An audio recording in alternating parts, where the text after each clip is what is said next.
Nancy Pelosi की Taiwan यात्रा के बाद चीन का भी बयान सामने आया है।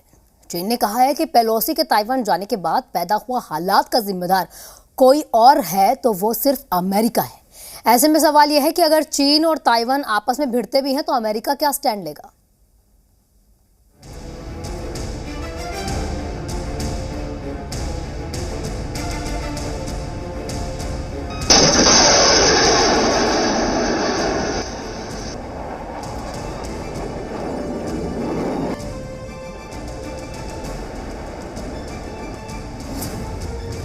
चीन और ताइवान के बीच तनाव अपने चरम पर है।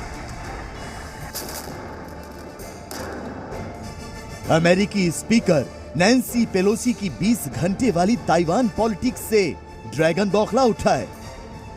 चीन ताइवान की सीमा के पास युद्धाभ्यास कर रहा है, अमेरिका को खुली धमकी दे रहा है।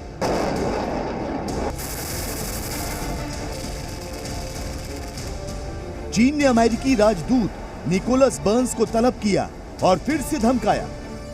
उसने अमेरिका को ताइवान कार्ड ना खेलने की चेतावनी दी। ऐसे में सवाल यह है कि अगर चीन ताइवान के बीच युद्ध हुआ तो अमेरिका इसमें सक्रिय रूप से हिस्सा लेगा। चीन ताइवान के बीच जंग हुई तो कौन सा देश किसके साथ खड़ा होगा? क्या दुनिया इस संभावित युद्ध के मद्देनजर दो धड़ों में बंट जाएगी? और चौथा सवाल ये कि चीन ताइवान के बीच जंग की स्थिति में भारत का क्या रुख होगा? मौजूदा सूरत हाल में सुपर पावर अमेरिका ताइवान के साथ मजबूती से खड़ा नजर आ रहा है। अमेरिकी स्पीकर नैन्सी पेलोसी का ताइवान दौरा और ये कहना कि अमेरिका ताइवान की सुरक्षा और अर्थव्यवस्था का समर्थन करता है, इस बात की तस्दीक करता है। लेकिन सवाल ये कि ताइवान के समर्थन में कौन कौन से देश हैं?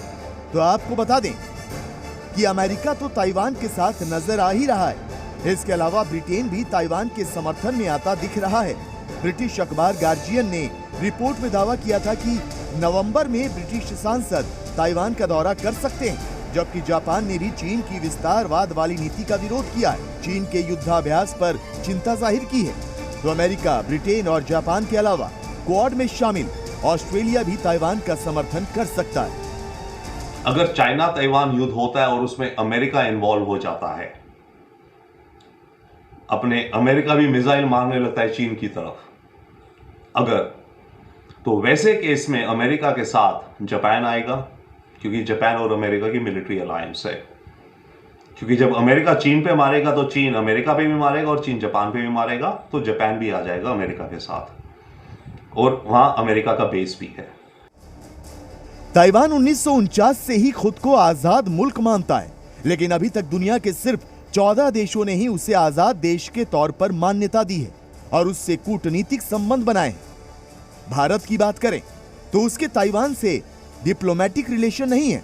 ऐसे में संभावना जताई जा रही है कि रूस यूक्रेन जंग की ही तरह अगर ताइवान और चीन में युद्ध होता है तो भारत तटस्थ रुख अपनाएगा। हालांकि हाल के कुछ सालों में चीन से तनाव के चलते भारत ने ताइवान से नजदीकियां भी बढ़ाई हैं।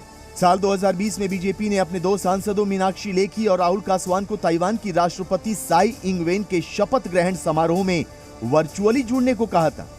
खैर, ताइवान को लेकर चीन और अमेरिका के बीच तल्खी बढ़ती जा रही है और इस तल्खी के बीच चीन को भी अलग अलग देशों का समर्थन मिलने लगा है। चीन को सबसे पहले रूस का समर्थन मिला है। रूस ने कहा है कि इस मुद्दे को सम्मान और संवेदनशीलता के साथ निपटाने के बजाय अमेरिका ने संघर्ष का रास्ता चुना है, जिससे अच्छा नहीं होने वाला।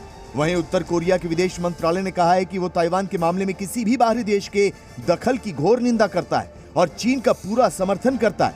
यही नहीं, चीन की कॉलोनी बन चुके पाकिस्तान ने भी अमेरिकी विरोध का रास्ता अख्तियार किया है। पाकिस्तान ने कहा है कि क्षेत्रीय शांति और स्थिरता के लिए नैन्सी पेलोसी की ताइवान यात्रा के गंभीर नतीजे होंगे।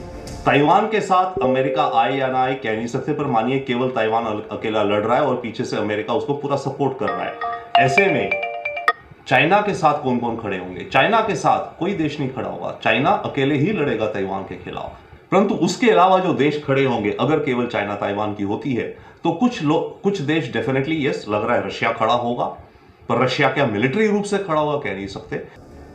ताइवान एक समुद्री देश या कहें द्वीप है जिसके चारों तरफ किसी भी देश की सीमा नहीं है, जबकि चीन के चारों तरफ कई देश हैं। यही नहीं, अमेरिका समेत कई बड़े देश ताइवान के हाथ मजबूत कर रहे हैं, जिनसे ताइवान की समुद्री ताकत कई गुना बढ़ गई।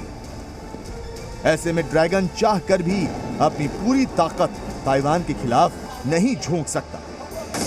तो शायद यही वजह है कि जंग की आशंकाओं के बीच ड्रैगन का डर भी चर्चा का विषय बना हुआ है। Bureau report.